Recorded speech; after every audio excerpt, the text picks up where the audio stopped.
itakuwa vizuri, c'est que j'ai une grâce itakuwa neema d'être dans la maison de Dieu. kuwa ndani ya nyumba ya Bwana. Ce n'est pas accordé à tout le monde, Haikupewa kwa kila mtu. surtout ici en Amérique, Mara mingi hapa Marekani, avec toutes les pressions que nous na traversons pendant la semaine. presha yote tuko napita wiki mjuma, Si tu te retrouves dans cet endroit, na kama si tu te unajikuta retrouves dans la maison de Dieu, unajikutana ndani ya nyumba ya dis-toi Bwana, que c'est un privilège, useme kama ni c'est bahati, une grâce que Dieu t'a ni fait. neema Mungu alikufanyizia, Car le diable n'aime pas, kwa sababu shetani yapende l'Amérique n'aime pas, na Amerika ipendi les problèmes de ce monde n'aiment pas, na matatizo ya dunia les pressions, les haituruhusu, soucis, des na inquiétudes. presha magumu ya maisha Ne permet pas haituruhusi, que tu puisses te réveiller hairuhusie et dire que je vais kusimama aller écouter la na parole. uamke asubuhi Non, il te permet pas.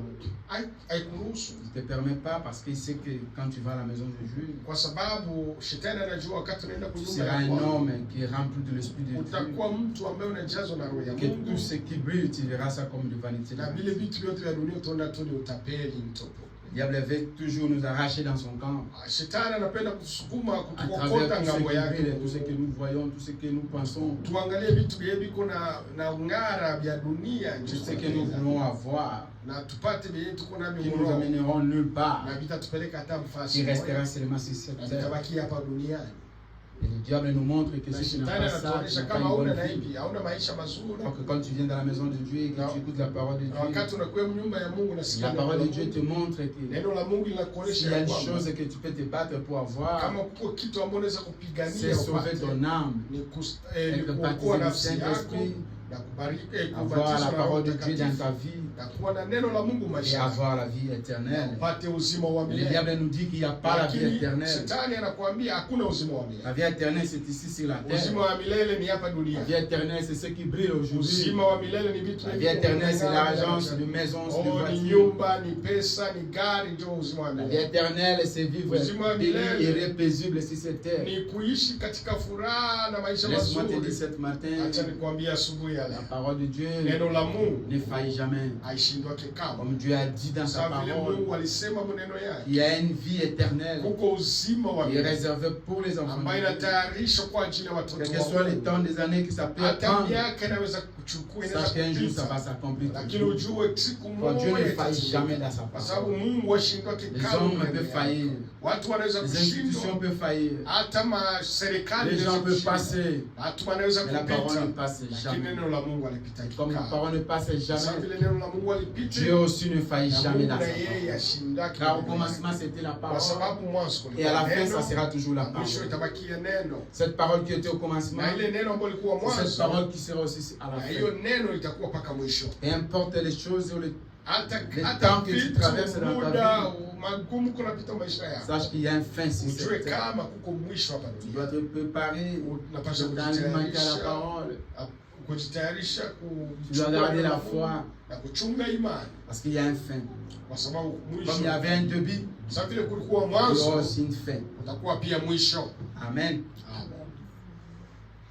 Ce matin, Asubuhi ya leo le Seigneur Bwana Mungu a voulu que, a mis dans mon cœur que nous puissions partager cet sujet. alitia ndani ya roho yangu kusudi tupate kugawanyana hichi Dieu kichwa ne- ya neno.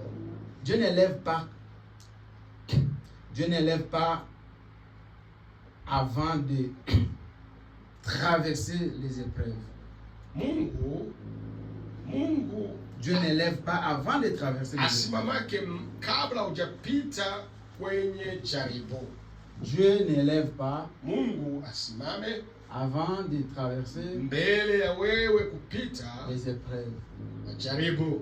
Frère, sœur, Ndugu na dada, ce matin, asubuhi ya je leo vais te dire une chose. atakwambia kitu moja. Dieu ne peut pas t'élever. Mungu hawezi kukunyanyua, Dieu ne peut pas t'utiliser Mungu hawezi kukutumikisha avant que tu puisses traverser les kabla épreuves. uyapita kwanza magumu. Avant que Dieu puisse t'élever. Mbele ya Mungu akunyanyue, Avant que Dieu puisse t'utiliser. mbele ya Mungu akutumikishe, Avant que Dieu puisse entrer en scène dans ta vie. Mungu aingie mukazi Avant maisha que yako, tu puisses voir la main de Dieu dans ta mbele ya vie. wewe kuona mkono wa Mungu Avant maisha que tu puisses yako, voir la puissance de Dieu dans ta vie. uone Avant que utukufu wa tu Mungu puisses maisha être un yako, instrument de Dieu dans ta vie. ukuwe chombo cha Mungu maisha La yako. première chose, Kitu cha kwanza tu dois traverser traverser les épreuves. inabidi upite kwanza majaribu. Tu dois traverser Unaweza les moments kupita difficiles. wakati wa magumu Tu dois kwanza, traverser même la souffrance, utateswa kwanza, la persécution, kuteswa avant d'être élevé. mbele ya Mungu, Avant que Dieu kukubaliwa. puisse prendre Mbele Mungu le contrôle de ton corps. achukue Ete mwili utilisé. wako akutumikishe. Et donc, les choses qui te traversent des fois dans la vie, les épreuves, Vitu ambayo dans la vie, unapita au matatizo yako unapita maisha tu yako, dois savoir que unapasha kujua ya kwamba c'est des fois Dieu te met seulement dans un balance. ni Mungu anakutia Et voilà, katika réellement, si il veut t'utiliser, tu seras mieux. wakati hata Tu vas kutumikisha pas utakuwa na renoncer. nguvu, hautaacha Tu neno. vas pas taper ta poitrine que Hawezi c'est à moi, c'est moi. Kujipiga mkifua sasa ni mie njoo nalifanya mie. Comme njoo. d'autres gens, Sasa vile d'autres batu personnes, wengine biko quand Dieu le donne, wakati Mungu donne des anawapatia guérisons, zawadi ya kuponesha, commence à dire que non, wanaanza kusema ya kwamba c'est lui qui fait, ni ce mimi n'est pas njoo Dieu. naponesha. Il Hapana, commence à Mungu. se vanter au lieu de Anaanza vanter Dieu. kujitapa ile peke C'est pour cette raison, Njoo kwa hizi ya Dieu, avant hiyo. d'utiliser quelqu'un, Mungu mbele Dieu, ya avant kutumisha, d'élever quelqu'un, mbele ya dans une dimension, kunyanyua mtu, Dieu doit te traverser Mungu d'abord anaweza dans les kupitisha épreuves. kwanza mu majaribu. Il faut que des épreuves soient devant Inabidi toi. majaribu ikuye mbele yako, Il matatizo faut que ikuwe tu mbele puisses yako. voir réellement Vache les choses kuone et que tu kwamba, te poses la nasema, question, est-ce que j'ai Dieu à moi? Vitu vinakufikia unasema niko na Mungu au sina na Mungu. Il faut que la malade puisse même entrer Inabidi dans ta vie, dans magonjwa ton foyer. iingie mujamaa Ta yako, vie ndoa puisse être yako, même pénible, na maisha yako ikuwe magumu, être même magumu. abandonné, délaissé des gens, Kuona kama watu wanakuacha. être même dans la forêt quelque part là où Unaweza les gens enda ne, kupori batu les gens ne croient hawakuone. plus à toi. Batu wala hawakuangalie Je tena. ne peux pas utiliser seulement quelqu'un comme ça Mungu hawezi kukutumikisha sans toka toutefois te kaidi. mettre dans les Bila épreuves. kukutia kwanza mu majaribu. Tu n'auras pas la puissance de voir, de reconnaître la puissance de ce Dieu-là. Hawezi kuona ile uwezo wa Mungu. Mais quand tu traverses les épreuves, wakati unapita et après tu vois la main de Dieu dans ta vie, kisha unaona mkono wa Mungu tu maisha vas yako. toujours rester dans Kila la mara foi utabakia et garder mwimani toujours na utachunga la imani. foi à travers ce Dieu-là Kupitia ule Mungu et dire toujours aux na gens, kuambia watu là où je suis, hapa niko ce que je suis, gisi niko c'est parce que ni kwa sababu Dieu ne m'a pas abandonné. Mungu hakuniacha. Les choses que j'ai traversées, Lakini les magumu situations que maisha j'ai yangu, traversées, la matatizo maladie que yaliyofika j'ai maisha, traversée, magonjwa les épreuves que j'ai yaliyonifikia, traversées, majaribu la souffrance que yaliyonifikia, j'ai traversée, mateso ambayo ça m'est arrivé naliteswa, des fois même ilinifikia à hata dormir avec de l'eau seulement, kunywa maji, kulala na Ça njala m'est na arrivé hali des ya fois maji tu. même, Ilinifikia à hata dormir avec seulement kulalia tu du riz qui on met seulement du sel, on met seulement de l'huile seulement. mchele tu ule Et banatia toutes ces mafuta choses-là, tu, ile ça vitu vyote fortifie ta foi, inakupatia nguvu fait mwilini garder dans la parole. na ubakie ndani ya neno. Dieu ne peut pas t'élever. Mungu hawezi Dieu ne kukunyanyua. peut pas faire des grandes choses à Mungu toi. hawezi kufanya vitu vikubwa na wewe. Même si tu as une promesse, Hata kama uko na ahadi ya Mungu. même si tu as une promesse, Hata kama Mungu anakuahidi. Moïse Musa avait une promesse. Mungu alimwahidi. Moïse, Musa c'était lui que Dieu a destiné pour ni libérer yeye les ndio enfants d'Israël. Mungu aliuchagua kutoa watoto wa Israeli mu Misri. Moïse, Musa c'était lui que Dieu avait appelé. ni yeye ndio Mungu alimuita. Mais pour accomplir cette mission-là, Lakini kwa hii kutimiza ile mission Mungu alimpatia, il a fallu d'abord ilibidi que kwanza Moïse ait traversé encore des épreuves. Musa apite mu majaribu. Après avoir été dans la majoire. Kisha yeye kupita Mais majaribu. Dieu ne peut pas t'utiliser dans la majoire. Mungu hawezi kutumikisha katika furaha. Si Dieu t'utilise dans la majoire, Kama Mungu tu ne anakutumikisha connaîtras pas la valeur, l'importance de Dieu. hautajua muhimu wa Mungu. Il fallait que Moïse Inabidi Musa puisse quitter la majoire atoke et kwanza aller au forêt, ende mupori, aller encore dans la souffrance. ende mu mateso. Lui qui était dans la majoire, Yeye alikuwa munyumba ya il a mfalme fallu qu'il furaha. puisse encore se Ilibidi réduire. atoke, Mungu amshushe chini. Quelqu'un qui était dans la majoire, Mtu mwenye alikuwa juu, mais il a fallu qu'il puisse lakini ilibidi descendre, Mungu amshushe chini, commencer à à garder les chèvres. aanze kuchunga kondoo, kuchunga Quelqu'un mbuzi. qui marchait avec les gardes des Mwenye corps. alikuwa anatembea. Mais à na ce watu wa niveau-là, Dieu kumchunga. ne pouvait pas Lakini l'utiliser. mwa ile wakati Mungu angepasha kumtumikisha. Non, Dieu ne pouvait pas l'utiliser à ce Mungu niveau-là. angepasha kumtumikisha Avec ile les gardes des wakati. corps. Wakati kuna Il bakisha était watu tellement kumchunga. orgueilleux. Alikuwa na Il ne pouvait pas kiburi. reconnaître que la puissance qu'il a, c'est Dieu qui lui a donné. Uwezo ni Mungu hujampa. Non, ça marche pas comme ça. Haitumikage hivyo. Il a fallu que Ilibidi tu puisses quitter les gardes des corps, les chars, aache ces choses-là. yote magari bakumchunga, aache Tu vyote. puisses se retrouver encore quelque part dans Aïe. un forêt, Aende kupori fasi dans moja. la souffrance, dans la misère. Mateso, Celui matatizo. qui était au sommet, mais Dieu lui a fait encore Yeye mwenye alikuwa redescendre mnyumba ya mfalme, lakini Mungu avant akamshusha qu'il chini. puisse l'utiliser. Mbele ya yeye Mungu Frère, akamtumikisha, sœur, ndugu na dada. Pour que Dieu puisse t'utiliser, Mbele Mungu pour que Dieu akutumikishe. puisse t'élever, Mungu pour que Dieu puisse akunyanyue. faire des choses en toi, Afanye vitu vinene na wewe. tu dois traverser les épreuves. Inabidi upite Et cette kwanza matin, je vais te dire une majaribu. chose. Na asubuhi ya leo Si tu nitakwambia, traverses les épreuves, kama unapita si tu traverses majaribu, les situations difficiles, unapita wakati mgumu, n'abandonne pas. usiache, Ne soyez pas désespérés. usikate Ne tamaa. dis pas que Dieu t'a abandonné. Usiwazi kama Mungu Je te anakuacha. connais. Mungu anakuchua. Il a fait beaucoup. Alishafanya vya Et mingi. il fait toujours dans ta vie. Na angalia Regarde anafanya vitu encore maisha le yako. passé. Angalia Combien vile de fois Dieu a fait pour toi. Waangalie vitu vizuri Mungu alikufanyia. Seulement aujourd'hui, seulement maintenant que Dieu t'abandonne. Non, Dieu ne t'abandonne pas. Mungu Il akuache. te fait seulement traverser les moments. Anakupitisha tu ni Il te fait seulement traverser les épreuves. Anakupitisha tu Mais ni wakati après mgumu. toutes les épreuves, Lakini kisha hii après toutes majaribu les yote, situations kisha qui hii peut majaribu arriver dans la yote, vie d'un enfant de Dieu, inaweza il y a kufika toujours une majaribu élévation qui suit. Mungu anakutayarisha vitu vizuri. Et ce matin, Na asubuhi ya leo je voulais qu'on puisse parler d'histoire d'un homme napenda tuongelee kuhusu mtu mmoja qui était trahi, vendu, délaissé, abandonné, alihusishwa, Il a traversé les alikataa, épreuves. alipita katika mais qui magumu, avait lakini la promesse alikuwa na hiyo ahadi d'être élevé un jour. ya kunyanyuliwa Mais siku avant moja. d'arriver là où il pouvait hier, Mbele ya yeye kufikia ile kiwango, il fallait qu'il puisse traverser toutes les épreuves. ilibidi apite Je katika vais que toi et moi majaribu. ce matin, Penda nous mimi na wewe puissions asubuhi ya prendre leo sept messages, tubebe ile hii ujumbe, cet enseignement, cette hii histoire de cet mafundisho, homme hii historia qui ya a huyu mtu. traversé Ile yenye les alipita abandons, maisha yake, la aliachwa, trahison, la souffrance, la prison, les épreuves tellement difficiles. alipata magumu À sana. tel point même qu'il y avait même des gens qui ont dit qui ont lui oublié même. Huko watu walimsahau Sa propre famille lui ont na oublié. jamaa yake, Mais Dieu n'a pas oublié. lakini Mungu Dieu était hakusahau. toujours avec. Mungu alikuwa pamoja naye. Tenez-nous debout. Tusimame Nous allons lire la parole de Dieu. tusome neno la Mungu. Genèse 27. Mwanzo 27.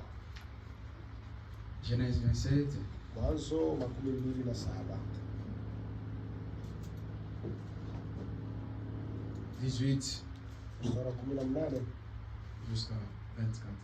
mpaka 24. Genèse 27. Mwanzo 27. Non, Genèse 37. Mwanzo 37 samahani. Genèse 37, 18. Mwanzo 37 sura 14 Jusqu'à 24. sura 18 mpaka 24. Lisons. Tusome.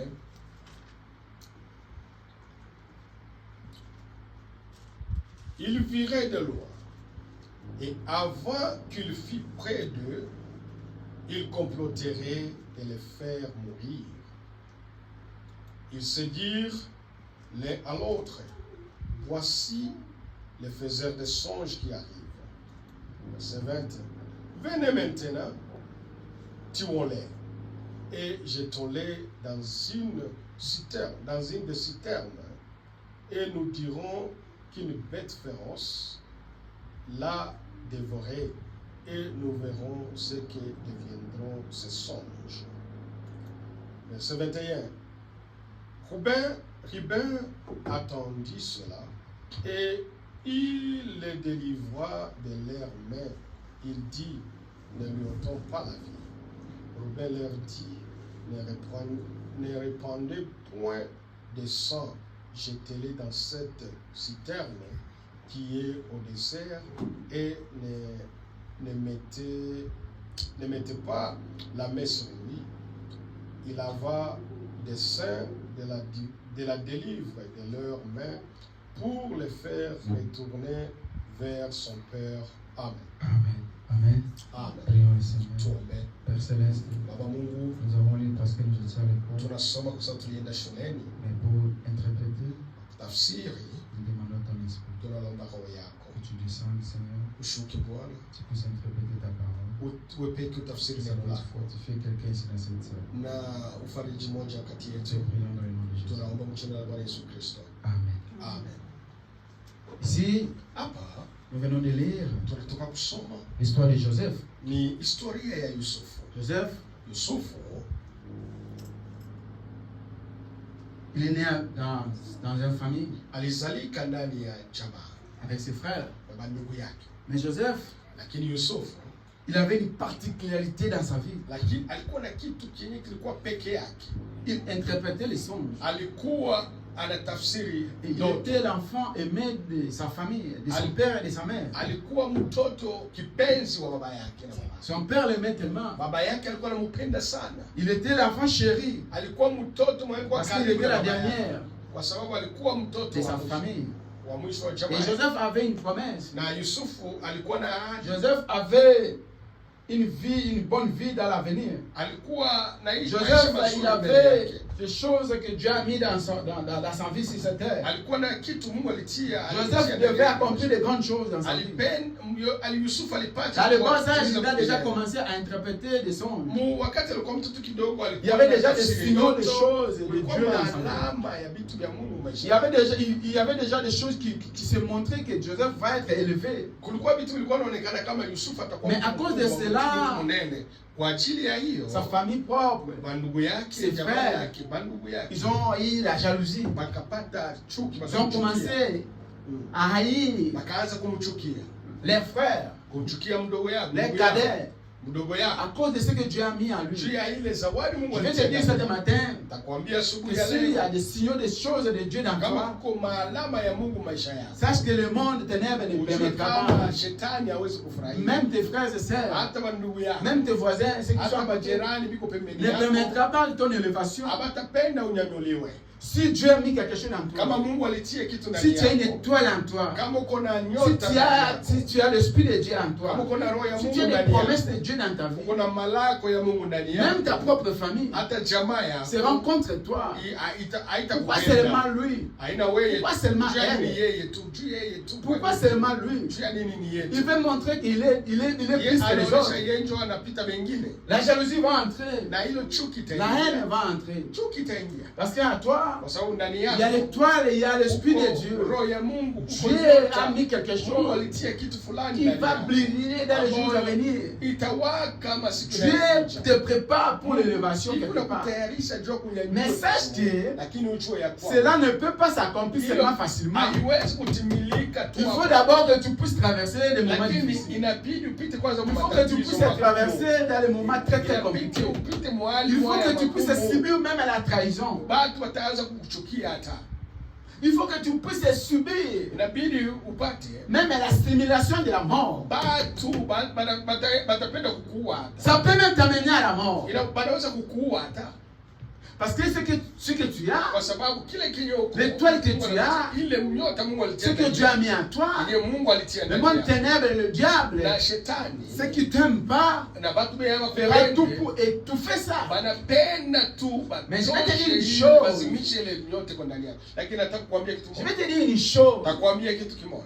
que tout peut y arriver. Kitu kyote kinaweza Dieu kufika. peut permettre que tout peut y arriver. Mungu anaweza kuruhusia vyote Mais Dieu vikufikie. ne permettra Lakini pas Mungu hawezi qu'on kuruhusia puisse toucher à ton âme juu baguse alors que nafsi ce qu'il a yako. mis à toi n'est pas encore Na accompli. kama vile alitia ndani yako hayatimilika, Dieu ne permettra pas. Mungu hawezi kuruhusia. C'est ce qui est arrivé à Job. Ndio yenyewe ilimfikia Yobu.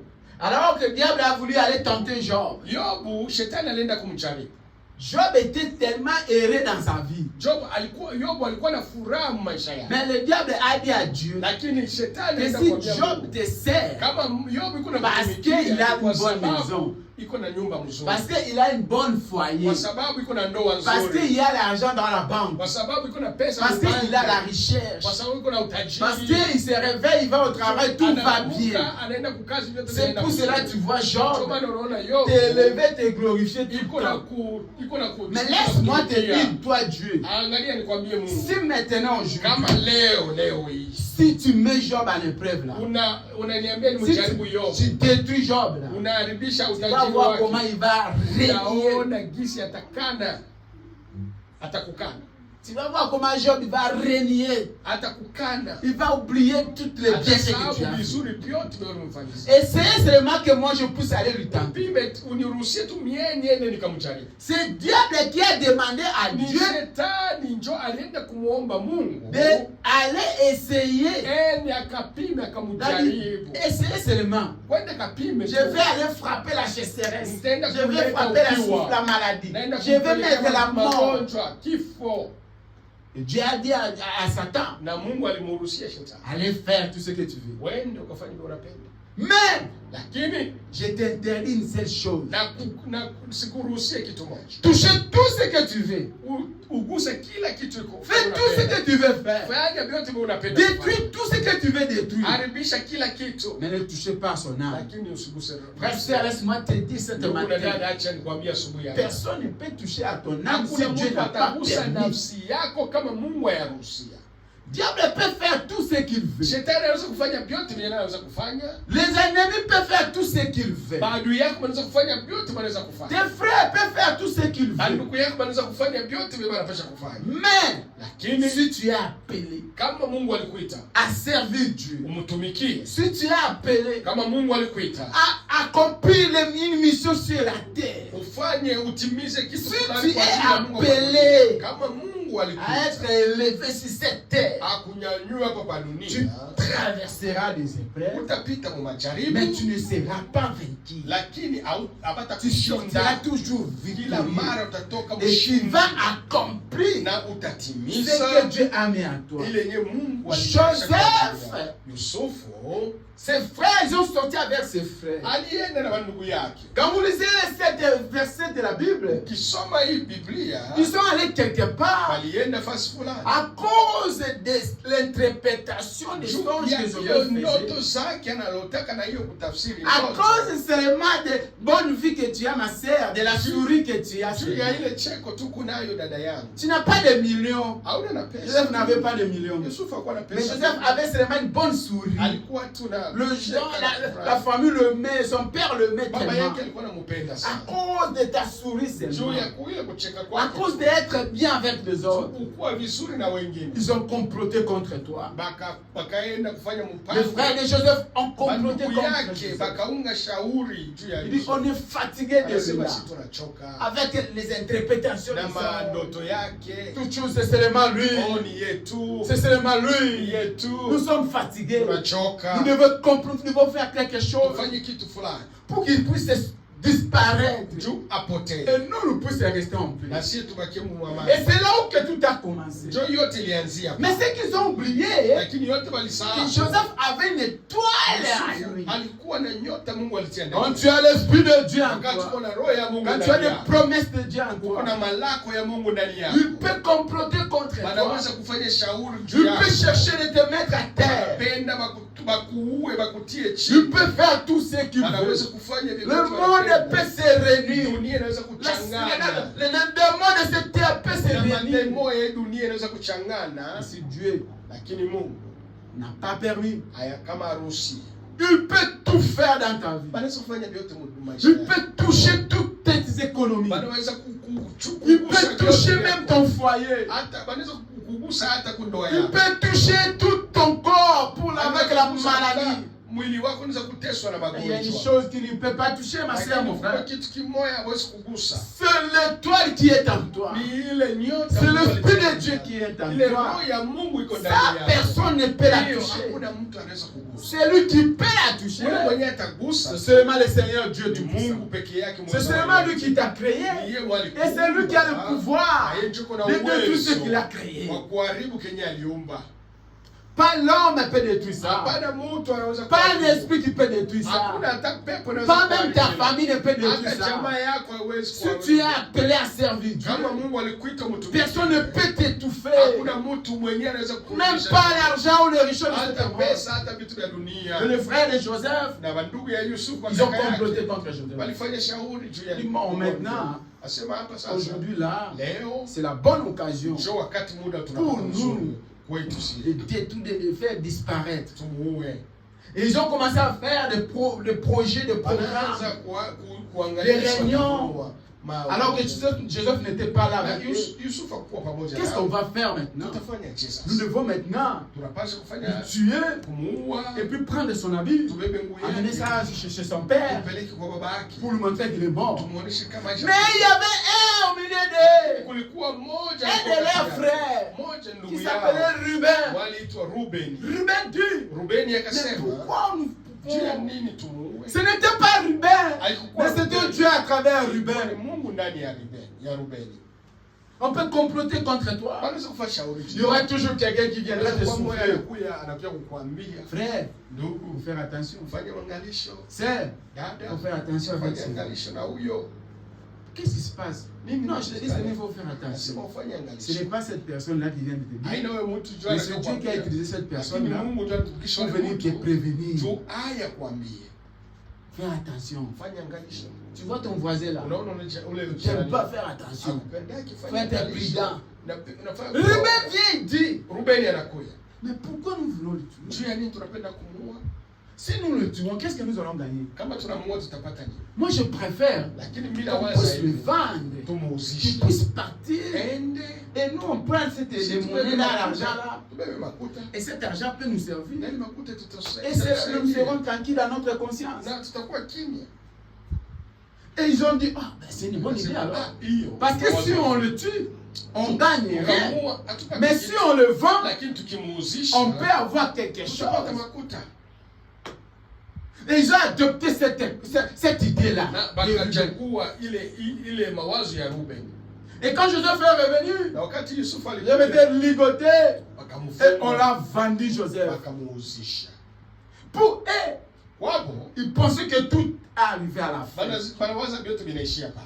Comme il a vendu Joseph Sasa vile et que banamuuzisha sa vie de Joseph est finie, na maisha yake inaishia il est pale. disparu. Anapotea. Ma soeur, mon frère, Ndugu dada, laisse-moi te dire cette acha matin, nikwambie asubuhi les gens de leo, ce monde watu ya hii ou le dunia, diable au pensent shetani que comme tu traverses le moment anawaza difficile, siku unapita comme tu es dans les maladies là, qui t'a pris pendant des années et que toute ta vie est finie, ta vie n'est pas encore finie parce que Dieu n'a pas encore dit un mot. Mungu ayasema neno ya mwisho. Tu n'as pas encore dit un mot. Mungu ayasema neno ya mwisho. Je traverse seulement les moments. Napita tu magumu. Tu es seulement devant les épreuves. Niko tu mbele ya Mais majaribu. le dernier mot Lakini neno est ya mwisho réservé à Dieu ni lui-même. Mungu peke yake jiko na. Quand ils ont vendu Joseph, Na wakati walimuuzisha Yusufu, pour eux, wabo ils se disent, oh là wanasema, là, oh, nous sommes débarrassés de ce petit-là. Petit huyu tunaachana naye. Mais ils ont oublié Lakini qu'à walisahau l'intérieur de Joseph, ndani ya Yusufu il y avait des promesses de Dieu. kulikuwa Il y avait ahadi ya l'étoile Mungu. de Dieu. Kulikuwa Il y avait nyota l'Esprit de Dieu roho ya qui Mungu lui a ilikuwa ndani, accompagné. yenye kuwa na msindikizo. La personne qui a acheté Na Joseph, huyo mtu alimuuza Yusufu. il est arrivé quelque part dans un Alifika endroit, dans fasi un pays. moja, muinchi Lui moja. aussi, il a vendu Na Joseph yeye akamuuzisha. dans une maison de roi. Kunyumba ya ule mtumishi mwanatumikaga kwa mfalme. Quelqu'un lui a acheté Mtu anamuuza, et celui qui a acheté, na ule mwenye lui alimuuza aussi a vendu na quelque yeye part. anamuuzisha fasi nyingine. Cela veut dire quoi? Kusema nini? Cela veut dire que quand tu as l'étoile de Dieu, Kusema kama uko na ile nani nyota ya Mungu. Dieu est toujours là en train de te protéger Mungu iko pale juu ya pour que tu kukinga. puisses arriver dans ton destin, Kukinga juu, ufikie pour que tu puisses kiwango. arriver dans ton élévation. Ufikie ile fasi yenyewe. Tu dois traverser les épreuves et les épreuves. Upite mu matatizo. Mais mu Dieu est magumu. toujours en train de canaliser ta vie. Yeye iko naongoza njia yako ya maisha yako. Tu étais au pays, Na ulikuwa tu kule. arrives au pays, tu arrives ici en Amérique, Unafika hapa Marekani. les choses ne marchent pas bien. Vitu haviendeki Tu mzuri. prends une décision. Unachukua Tu viens en Europe. Utaenda kwa Tu arrives Europe. en Europe, Unafika kwa les Europe. choses ne vont pas Vitu toujours bien. haviendi mzuri. Tu prends une décision. Unabeba Je mpango. vais retourner au pays. Utarudia Kongo. Ta bénédiction, Baraka yako. ton élévation, Na- Dieu avait prévu ça, pas ici en Amérique, pas en Europe, mais c'est toujours au pays. Il a prévu ça quelque part. Mais tout ce que tu es en train de traverser, c'est la conduite que les épreuves que Dieu est en train de te faire montrer, les épreuves que Dieu est en train de surmonter. Mais la plus grande chose que tu dois garder, de ne pas renoncer à la parole, de ne pas renoncer à Dieu, de ne pas dire que oh, je suis fatigué, je ne peux plus, je ne peux plus continuer, je dois abandonner, je dois suivre le monde parce que je suis fatigué. Chaque jour des épreuves, chaque jour la souffrance, ça vient devenir difficile. Oh, je ne peux plus, je vais aller chercher, le monde, je vais aller chercher le marabout, je vais aller chercher l'argent quelque part. Tu commences à renoncer à la parole de Dieu. Mais Joseph n'a pas renoncé. Même s'il traversait, ils sont en train de lui vendre. Il était ici, on lui vend. Il arrive là-bas, on le vend encore. Il continue toujours à espérer. Il sait que mon rédempteur est vivant et il ne m'abandonnera jamais. À mon frère, cet matin, je vais te dire une chose. Quelles que soient les situations que tu traverses, si réellement tu as le toit, tu as l'esprit de Dieu en toi, ne renoncez pas, n'abandonnez pas. C'est seulement les étapes de la vie que Dieu est en train de mettre dans ton chemin. Mais si tu es appelé d'avoir de grandes choses, si tu es appelé d'être élevé, si tu es appelé d'être prospéré, le Seigneur finira à accomplir ça dans ta vie. Lisons encore. Toujours dans la livre de Genèse.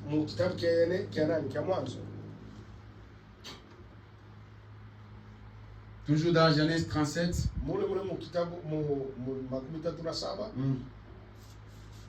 Verset 26. 26, 28. Alors, Judas dit à ses frères,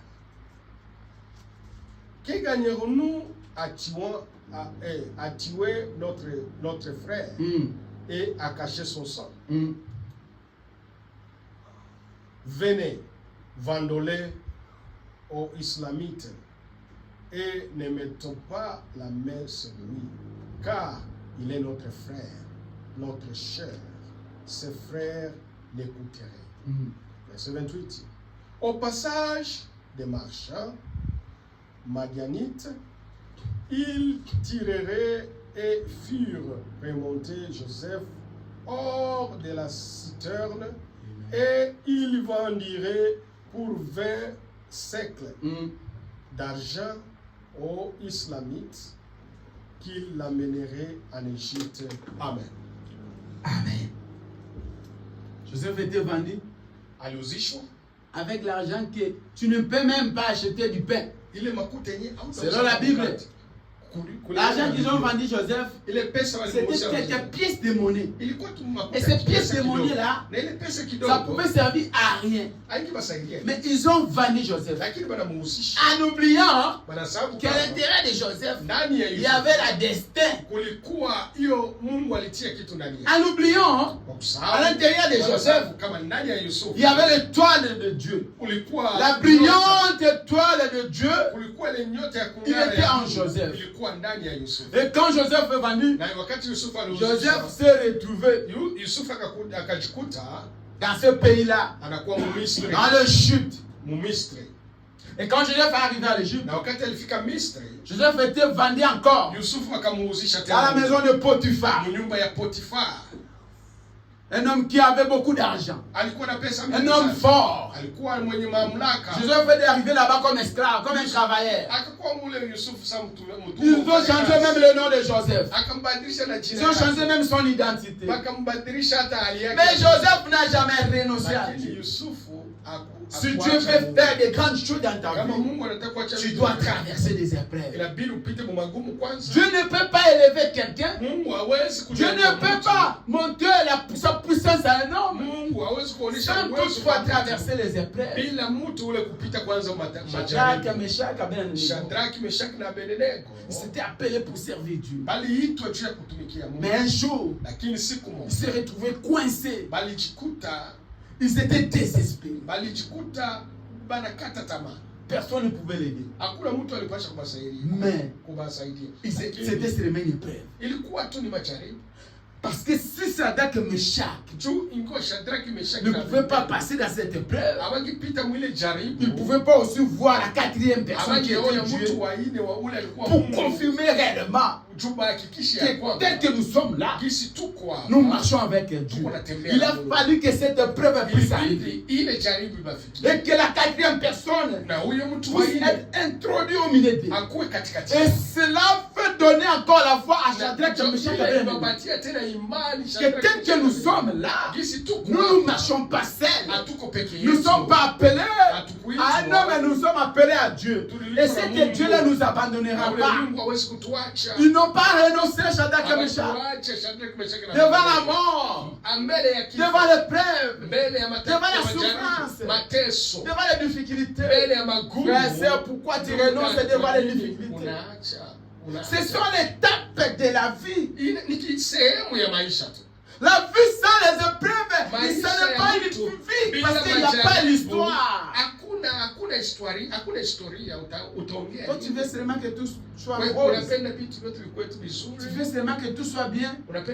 Non, il faut que les épreuves soient là. Il faut que les difficultés soient là. Et quand tu traverses ça, c'est là où tu vas confirmer que je ne marche pas seul. Je marche avec Dieu dans ma vie. Parce que les épreuves que je viens de traverser là, s'il n'y avait pas Dieu, ça pouvait m'amener à la mort. Shadrach et Meshach, Abednego, ils étaient devant une épreuve. Une épreuve qui peut l'amener à la mort. Mais ils n'ont pas renoncé. Ils n'ont pas renoncé. Ils n'ont pas abandonné. Ils étaient accrochés. Toujours commencé à prier. À continuer de prier. Et ils avaient l'assurance et la foi qu'ils seront délivrés de cette épreuve. Dieu ne peut pas t'élever instantanément seulement comme ça. Non, il faut que les épreuves soient là. Le chemin doit avoir des rocailles. Le chemin doit être glissant. Et quand tu vas arriver au sommet, c'est là maintenant que tu vas dire que si je suis ici, ce n'est pas dans ma force forte. Ce n'est pas dans ma force mais c'est pas la grâce. C'est pas Dieu qui a permis. Parce que tout ce que j'ai traversé, je ne pouvais pas y arriver là où je suis. Dieu ne peut pas laisser que tu puisses arriver au sommet pour te glorifier toi-même. Il faut que les épreuves, les écailles puissent être là. Aussitôt que tu traverses ces écailles, aussitôt que tu vois la grandeur de Dieu, aussitôt que tu élèves Dieu au sommet, et toi tu fais descendre. Et quand Joseph est arrivé, il a traversé encore une autre épreuve qui lui a amené en prison. Aujourd'hui, nous les chrétiens, si la mort vient, nous commençons à se poser des questions. Si la maladie vient, nous commençons à se poser des questions. Si la prison maintenant arrive, nous allons commencer à nous poser des questions. Ah, mais comment, frère, Dieu? Mais pourquoi Dieu l'a laissé pour qu'il puisse aller en prison? Chaque endroit que tu vas y aller dans la vie, qui est tellement difficile, si tu as les doigts de Dieu, tu as l'esprit de Dieu, sache que c'est une preuve que Dieu met devant toi. Et Joseph, ces épreuves, ce n'était pas seulement que ses frères puissent le vendre.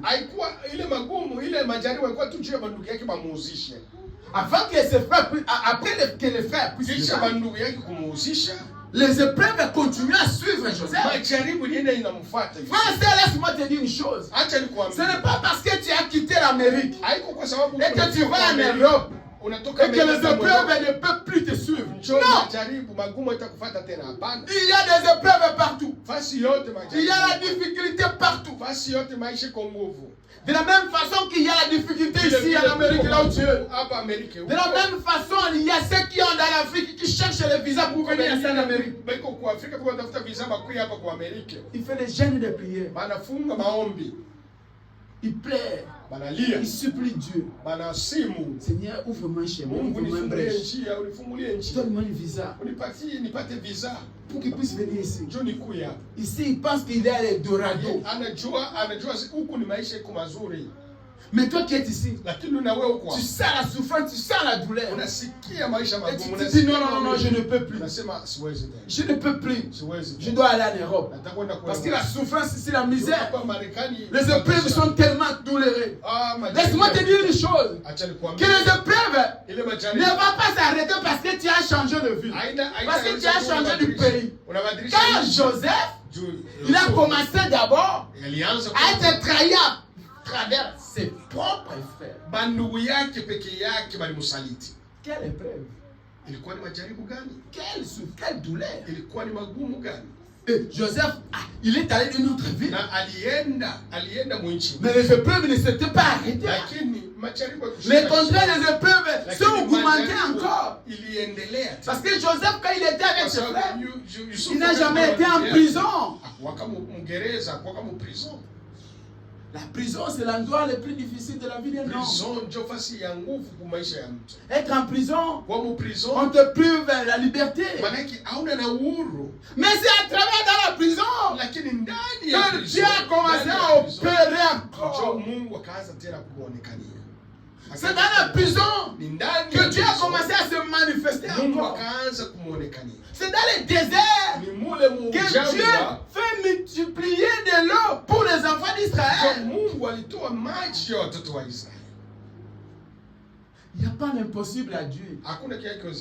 Dieu est capable si tu as le toit de Dieu. Si tu as l'esprit de Dieu en toi. Si tu marches avec Dieu. Là en prison, c'est là où Joseph est sorti premier ministre. Joseph n'a pas fait l'élection. Joseph n'a pas fait la publicité pour qu'on puisse le voter. Joseph n'a pas fait la campagne. Mais Joseph, c'est en prison qui sort directement l'homme le plus puissant de l'Égypte. L'élévation de Dieu, si Dieu veut t'élever, si Dieu veut te mettre dans l'endroit le plus haut, tu dois d'abord traverser les épreuves. Il n'y a pas de réussite sans les épreuves.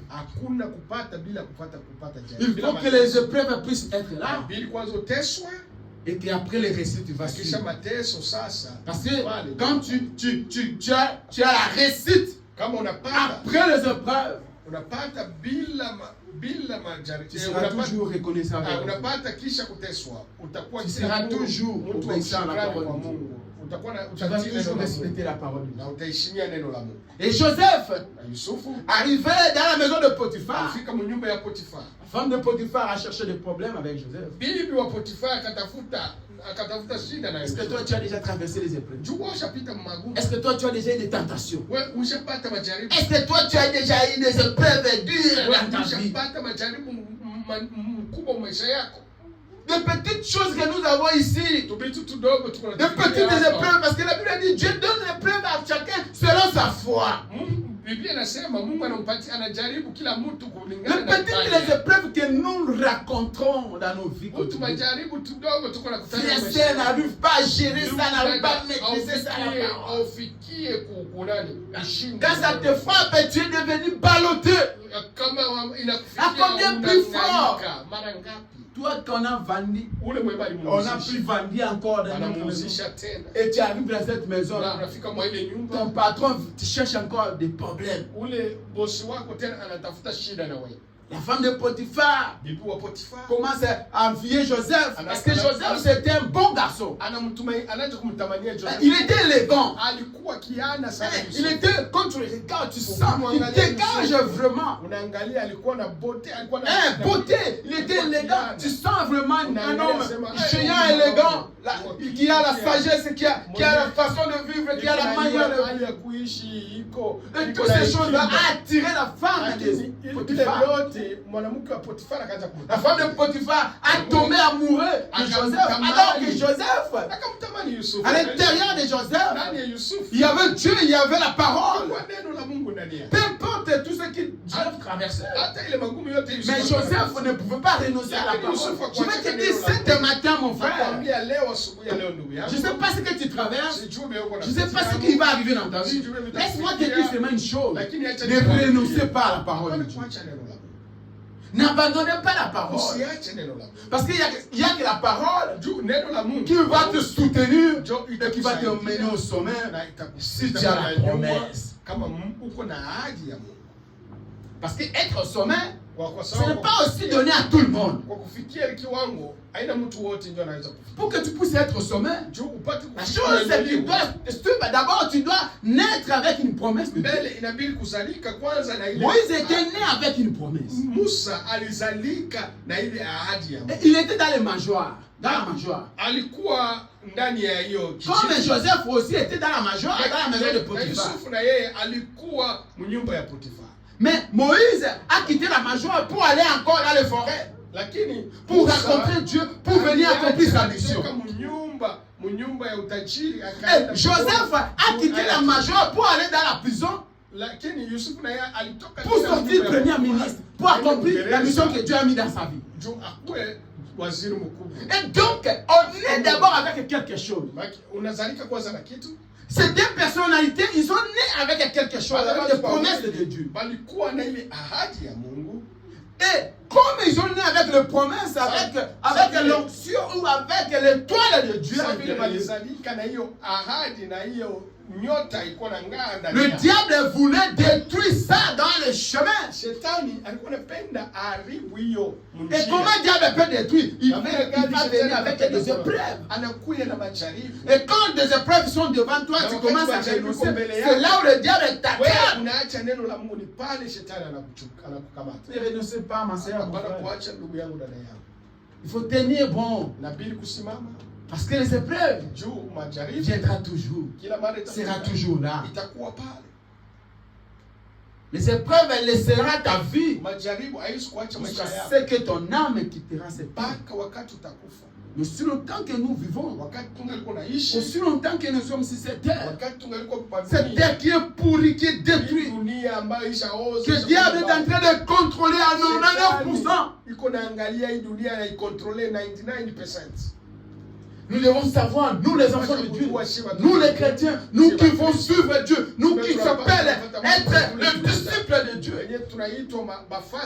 Nous devons savoir que nous serons toujours devant les épreuves. Mais nous devons garder la foi. Nous devons garder la ferme assurance. Nous devons garder l'espoir que le Seigneur ne nous abandonnera jamais. Et pour que tu es né jusqu'aujourd'hui, il ne t'a pas abandonné. Il continuera toujours comme il était toujours avec eux. Lisons la parole de Dieu. Toujours dans le livre de Genèse. Genèse 39.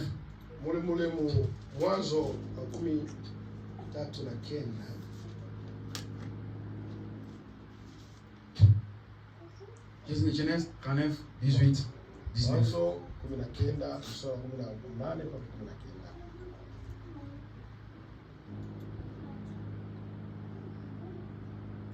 Et comme j'ai élevé la voix et que j'ai crié, il a laissé son vêtement à côté de moi et s'enfuit dehors.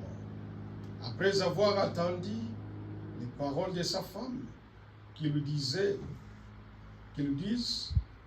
voilà ce que m'a fait ton esclave. Le maître de Joseph fit enflammé de colère.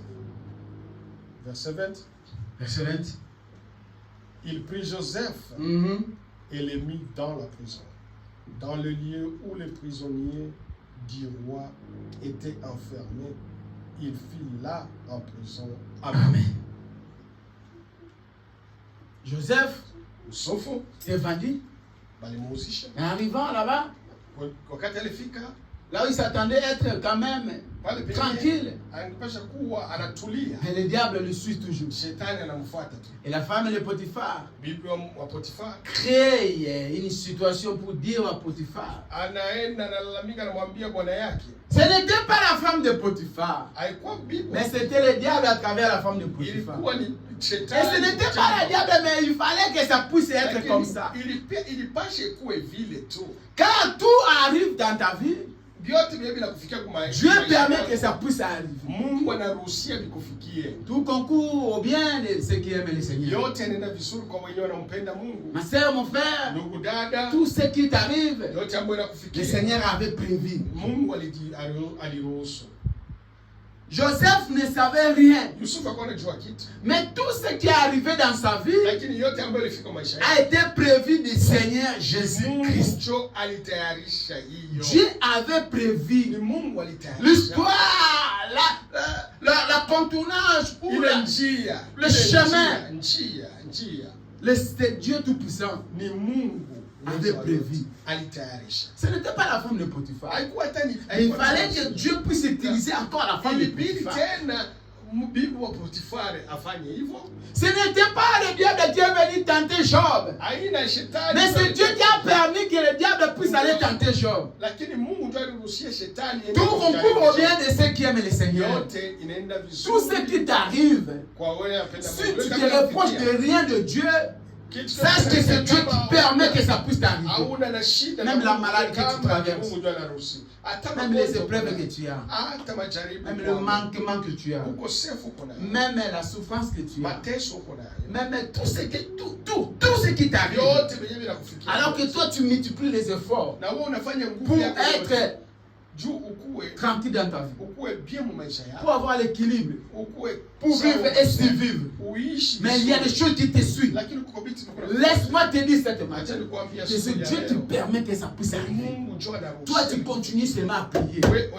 Joseph, alors qu'il était dans la maison de Potiphar, il s'attendait de rien, mais il continuait toujours à garder sa foi. Loin de sa famille, loin de ses frères, loin de son père, loin de tout le monde, isolé quelque part dans un pays, inconnu, un étranger, un esclave qu'on a vendu. Mais Joseph ne savait pas que Dieu est en train de préparer son chemin. Frère, les épreuves qui sont devant toi, Dieu est en train de préparer le terrain, le chemin, pour que tu puisses arriver au sommet. Si tu as l'étoile de Dieu, si tu as une promesse de Dieu, la promesse de Dieu ne peut pas accomplir dans ta vie si tu n'as pas traversé les épreuves. La maladie là que tu as dans ta vie, qui a pris des années en toi, que tu as souffert tellement, laisse-moi te dire que cette matin, si tu crois et que tu dis Seigneur, je veux que tu puisses me débarrasser de cette maladie, tu verras la main de Dieu, parce que tu as crié à Dieu. Et la Bible a dit, venez à moi avec tous vos problèmes. Et cette matin, si tu amènes ces problèmes à Dieu, tu amènes cette maladie à Dieu, tu ne sortiras pas ici comme tu peux venir. Tu seras comme Joseph. Joseph, il était là. Il ne savait pas ce qui se passait. Mais Dieu planifiait déjà pour l'amener au sommet. Parce que Dieu savait que Joseph, en Égypte, Joseph était un étranger. Il ne pouvait pas être élu comme premier ministre. C'était impossible. Parce que Joseph c'est un étranger. Laisse-moi te dire ma soeur, laisse-moi te dire mon frère, tu es qu'un étranger. Tu ne peux pas avoir le poste plus élevé. Mais Dieu a un canal pour que tu puisses y arriver. Dieu a un canal pour que tu puisses arriver au sommet. Joseph ne pouvait pas être élu. Si on faisait des élections, il n'était pas même éligible. Parce que c'est un étranger. C'est un étranger. Il n'a pas la nationalité. Il n'est pas le fils de cet pays. Il n'est pas né en Égypte. Il n'est pas éligible de diriger l'Égypte. Mais Dieu, comme il avait mis que Joseph doit être élevé, il fallait maintenant choisir notre canal. Il fallait que Joseph puisse aller en prison. Il fallait que Joseph, à travers de la prison, tu puisses encore retrouver ce don qu'il avait d'interpréter les songes. Les dons qu'il avait là, il était dans sa maison, dans sa famille. Les mêmes dons là. C'est pour cela quelqu'un qui a le don de Dieu, quelqu'un qui a un ministère, quelqu'un que Dieu utilise. Laisse-moi te dire, cet homme même il peut s'asseoir pendant 10-20 ans. Le don ne disparaît jamais. Le don dans la vie d'un homme que Dieu a appelé, le don ne se disparaît jamais. Parce qu'on est avec ça. Mais ça se manifeste à un moment. Et Joseph, le don qu'il avait dans sa famille, c'était ce don-là qui apparaît encore. Après des années, après d'avoir traversé encore des étapes, cet don est revenu en prison. Et c'est cet don qui a amené Joseph au sommet à diriger un grand pays qui était Égypte. Ma soeur, mon frère, tu es appelé à être au sommet. Mais tu dois traverser d'abord des épreuves. Et tu dois vaincre les épreuves. Vous avez remarqué que Joseph, toutes les épreuves qui arrivaient dans sa vie, il a vaincu. Parce que Joseph aussi avait commis seulement une petite erreur. Il ne pouvait pas arriver au sommet. Si Joseph avait seulement couché avec la femme de son patron, la femme de Potiphar, Joseph ne pouvait plus arriver au sommet. Sa rêve ne pouvait pas être accomplie. Mais Joseph savait qu'il y a quelque chose à moi, que mon Dieu ne m'abandonne jamais. Je sens l'onction et je sens le secousse de Dieu en moi. Et comme j'ai l'onction et je sens le secousse, cela veut dire que Dieu est en train de préparer des choses dans ma vie. Et comme Dieu prépare des choses dans ma vie, je ne peux pas lâcher à cause de pressions, à cause de situations difficiles, à cause des épreuves. Je ne peux pas lâcher la parole de Dieu. Je ne peux pas désobéir. Je ne peux pas tomber. Toi qui tombes, aujourd'hui tu tombes, demain tu tombes. Ça, laisse-moi te dire ce matin que ce que Dieu a voulu faire en toi, ça ne se fera plus. Parce que tu as éteint la lumière que Dieu avait mis en toi. À chaque temps, à chaque moment que tu tombes dans le péché, tu fais atteindre la lumière qui était à toi pour que tu puisses briller sur cette terre. Mais à chaque temps que tu vains le diable, que tu vains les épreuves, que tu vains les tentations, la lumière qui est à toi est en train d'augmenter, est en train d'être élevée pour aller au sommet là où Dieu avait mis que tu puisses arriver. Pour atteindre l'objectif. Jean chapitre 12.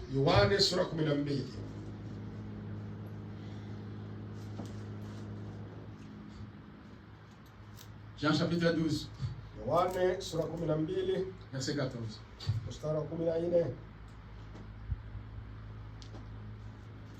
Verset 6.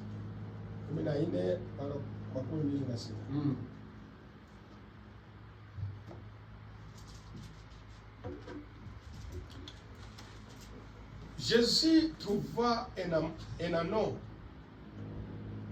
et s'assit dessus s'assit selon ce qui est écrit. Ne crains point, fille de Sion.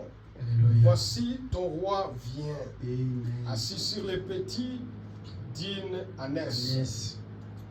Ses disciples ne comprenaient pas d'abord ces choses. Mais lorsque Jésus y était glorifié, il se souviendrait qu'elle était écrite de lui et qu'il les avait accomplies à son égard. Tous ceux qui étaient avec Jésus quand il a appelé Lazare du sépulcre et le ressuscita des morts, lui rendaient témoignage. Et la foule vint au devant de lui parce qu'elle avait appris qu'il avait fait ce miracle. Les pharisiens se dirent donc les uns aux autres: vous voyez que vous ne gagnez rien. Voici le monde est allé après de lui. Verset 20. Quelques Grecs du nombre de ceux qui étaient montés pour adorer pendant la fête s'adressaient à Philippe de Bathsphage à Galilée et lui dirent avec instance: Seigneur, nous voudrions voir Jésus. Philippe alla le dire à André, puis André et Philippe le dirent à Jésus. Jésus leur répondit: l'heure est venue où le Fils de l'homme doit être glorifié. Verset 24.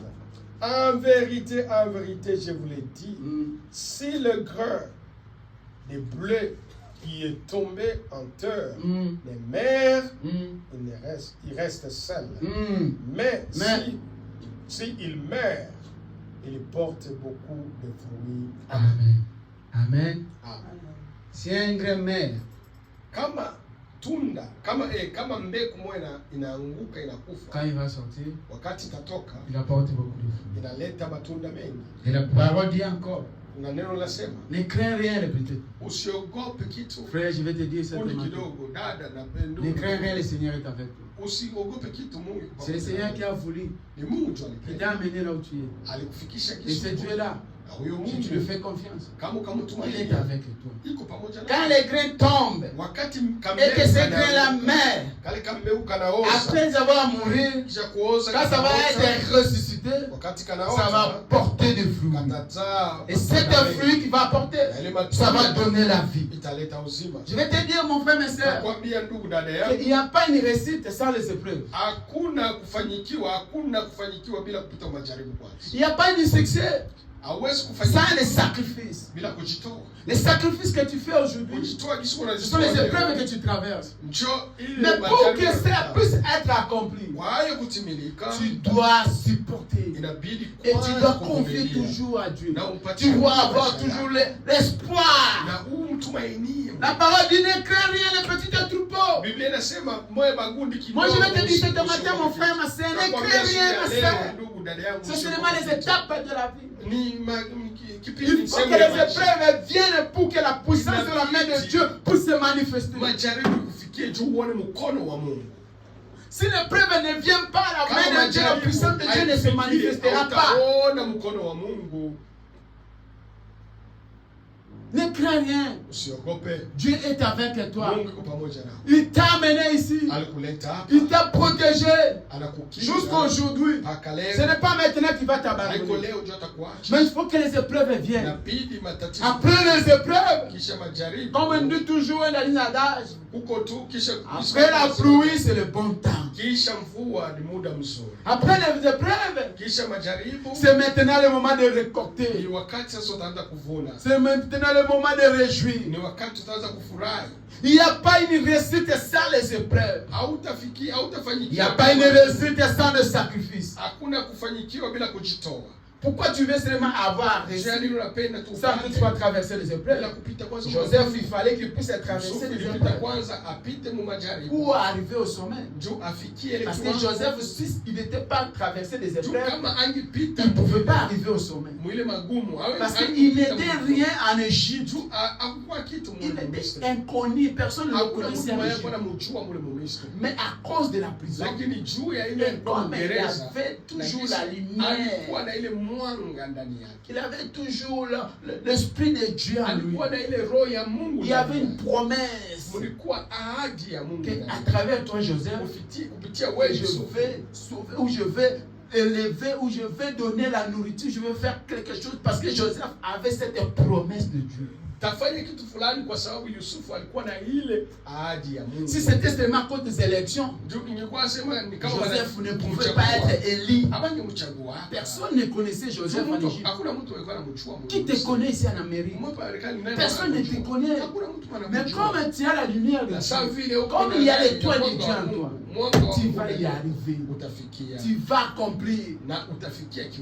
N'abandonnez pas. Ne renoncez pas à la parole. Ne soyez pas désespérés. Garde l'espoir. Dieu t'a connu avant la fondation du monde. Avant que tu sois né. Avant même que tu puisses être dans la vente de ta mère. Dieu savait que tu vas piétiner tes pieds. Et la fin de ta vie, Dieu connaît aussi. Et Dieu savait que tu vas traverser les épreuves que tu traverses aujourd'hui. Mais pourquoi tu veux renoncer maintenant? Il n'y a pas la réussite. On connaît l'homme fort à travers les épreuves. On ne peut pas te couronner si tu n'as pas combattu. L'Israël ne pouvait pas arriver dans la terre promise s'ils n'ont pas traversé les épreuves. Il y avait la famine, il y avait de l'eau devant eux, il y avait la souffrance. Mais ils ont combattu pour arriver à la terre promise. Si tu as des choses en toi, si tu as promis des choses en toi, s'il y a la lumière en toi, s'il y a l'étoile en toi, cette étoile ne peut pas être étouffée. Ce que tu traverses, c'est seulement des épreuves. C'est pour cela que je dis qu'il n'y a pas des épreuves. Il n'y a pas la réussite sans les épreuves. Il faut que les épreuves puissent être devant et la réussite puisse venir après. Que Dieu vous bénisse. Alors que nous allons donner un cantique. Nous allons chanter. Chacun de nous. Tu vas regarder en arrière et voir ce que Dieu a fait. Et voir les épreuves que tu as traversées. Alors que toi tu es ici, tu pleures, tu te lamentes. Il y a ceux qui prient là-bas que Dieu puisse te donner le visa pour venir.